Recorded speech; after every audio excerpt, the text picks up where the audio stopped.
Hey guys, I just did a bit of research on simulations and exactly how they're marked, and hopefully this might help you get one more excellence tomorrow. I went back to 2021's exam, found the simulation question.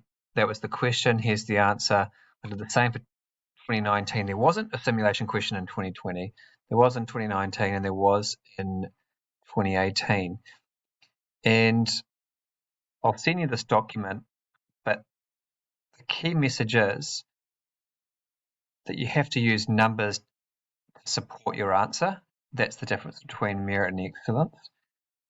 And I've come up with this structure that I think will guarantee you an excellence for a simulation question. And so you would commit this to memory. The gaps or the blanks are the context.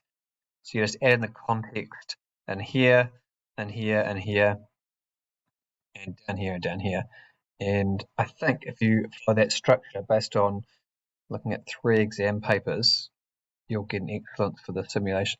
Let's hope there's a simulation question tomorrow and you nail this question, and there's 7 points for you straight away.